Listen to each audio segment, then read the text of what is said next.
Hello सर्वांना नमस्कार, good morning. मी प्रियंका आणि परत एकदा तुमचं सगळ्यांचं माझ्या एका नवीन मराठी ब्लॉग चॅनलवर अगदी मनापासून स्वागत. आजचा दिवस तुम्हाला खूप छान, मस्त, आनंदाचा, आरोग्याचा आणि भरभराटीचा जाऊ दे ही स्वामींच्या चरणी प्रार्थना.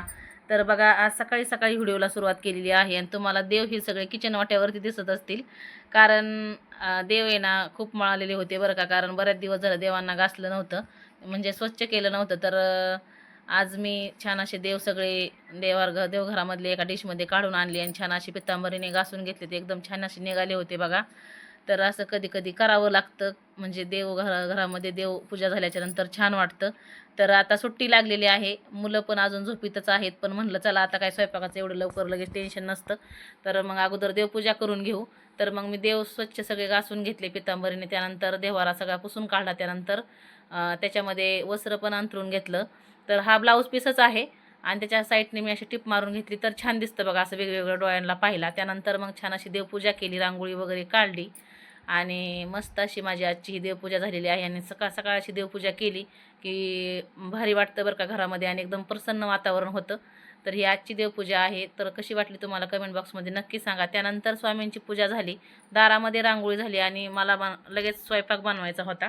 तर मग स्वयंपाकाला घेणार होते मी, कारण सगळे झोपीतच होते. नंतर मग थोड्या वेळाने सगळे उठणार होते, मग सगळ्यांचा नाश्ता वगैरे होतो. माझी सकाळी सकाळी देवपूजा झाली आणि गार्गी आज सकाळी सकाळी आली बरं का लवकर माझ्याकडे. ती सुट्टी असल्यानंतर माझ्याकडे येत असती. हाय, गुड मॉर्निंग सगळ्यांना. बघा, सगळ्यांना गुड मॉर्निंग म्हणते, हाय म्हणते, सगळ्या ताईंना, मावशींना, दादा दीदींना ना म्हणते ना.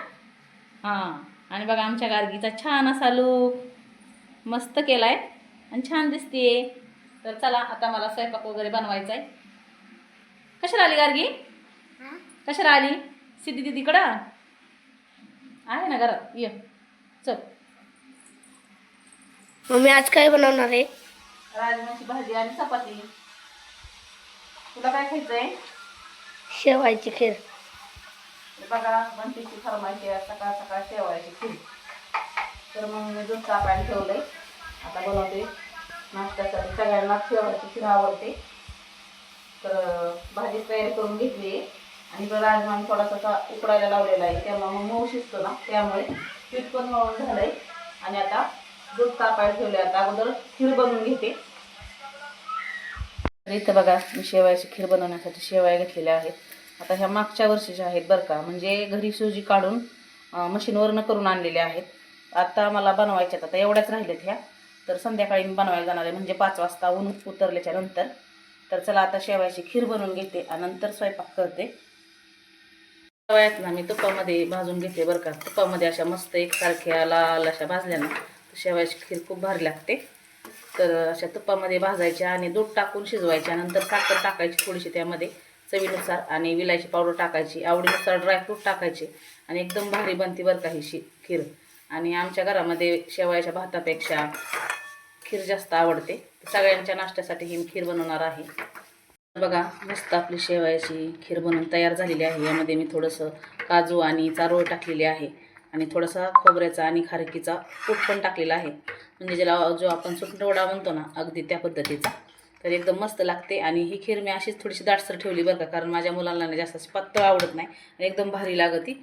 आणि इकडं खीर होत होती तोपर्यंत मग मी इकडे लगेच राजम्याची भाजी पण बनवून घेतली. आता फक्त चपात्या राहिल्यात बनवायच्या. तर चला बंटी, झालं तुझी आंघोळ? चल मग. तर बघा, बंटी सकाळ सकाळ उठलाय, आंघोळ वगैरे झाली त्याची. आता त्याला खीर देऊन घेते ही नाश्त्यासाठी आणि मी पण नाश्ता करून घेणार आहे लगेच गरम गरम. आणि मला गरम गरमच खायला आवडतं बरं का, काही पण. नाही तर थंड झाल्याच्या नंतर मग मी अजिबात खात नाही. तर ही बंटीसाठी डिश आहे बघा. अहो, सिद्धी समृद्धी पण राहिल्यात, पण आता ते उठल्याच्या नंतर मग आंघोळ वगैरे झाल्याच्या नंतर त्यांना मी परत गरम करून देणार आहे, कारण थंड झाल्याच्या नंतर मग ही खीर आहे ना अशी घट्ट होते. तर चला नाश्ता करून घेते अगोदर आणि नंतर मग चपात्या बनवणार आहे. तर बघा आता इथं सगळं कामावरून झाल्याच्या नंतर मग सिद्धी बोलली मम्मी मला केस कट करायच्यात. समू पण म्हणली मला शेंडे कट करायच्यात कारण त्यांच्या शेंड्यांना ना असे फाटे फुटले होते. तर उन्हाळ्याच्या सुट्टीमध्ये असे शेंडे जर कट केले तर मग शाळा भरेपर्यंत चांगले केस वाढतात आणि नंतर मग 2 वेण्या पण घालायला येतात कारण स्कूलमध्ये 2 वेण्या घालावाच लागतात. तर ही समृद्धीची केस बघा 2 वेळा घालून घालून ना एकदम लई लांब लचक मस्त झालेत बरं का. लई लांब वाढलेत आणि छान आहे. तर आमच्या केस बघा किती मोठी आहे आणि भरपूर मोठे बरं का आमच्या पल्लवी मावशीचे केस. आणि मुलींचे केस कट झाल्याच्या नंतर मग आम्ही तिला म्हणलं केस कट कर कारण तिचे खूप मोठे केस आहेत ना त्यामुळे मग आमचा डोळा तिच्या केसावर असं चाललंय. आणि भरपूर मोठे केस आहेत बघा तिचे. आणि मी जे तेल बनवलेलं आहे ना ते व्हिडिओमध्ये तुम्हाला दाखवलंय ते सुद्धा तेल ती यूज करते. तर तुम्ही पण नक्की करा. आणि बघा केस तर बघा थोडेच शेंडे कट केले पल्लवी मावशीने सुद्धा.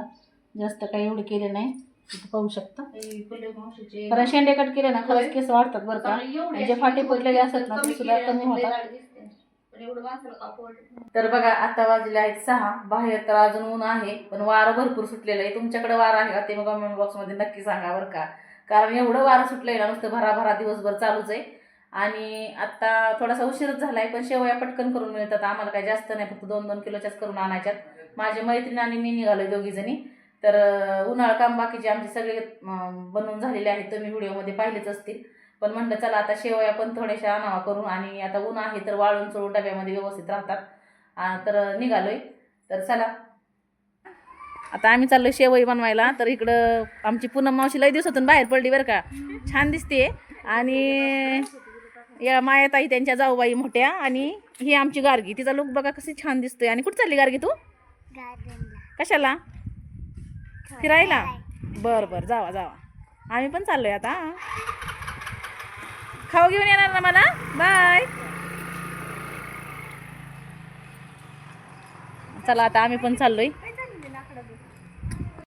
बघा आम्ही आता घरनं निघालो आणि आम्हाला जायचं होतं किराणा दुकानामध्ये. तर मग आम्ही चौफुल्यावरती किराणा दुकानामध्ये थांबलो बघा. कारण आहे ना रवा घरामध्ये शिल्लक नव्हता ना त्यामुळे. तर मग रवा घेतला आणि गेलो वरवणला शेवया बनवण्यासाठी. तर वरवणमध्ये आतमध्ये जावं लागतं आणि तिथे मग त्या ताईंचं दुकान आहे. तर तिथे मसाला वगैरे शेवई चटणी वगैरे करून देतात त्या.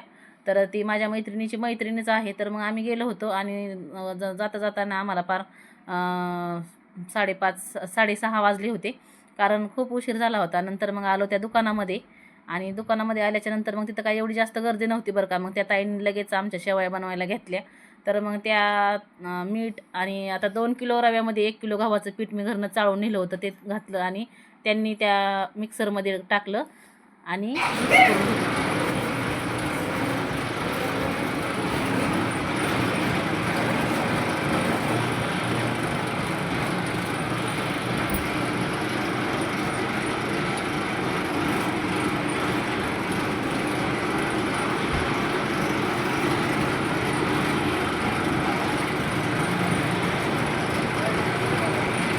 तर बघा आम्ही इथं शेवया घेऊन घरी आलो कारण आहे ना उशीर पण झाला होता. 6:45 ते 7 7:15चा टायमिंग झाला होता.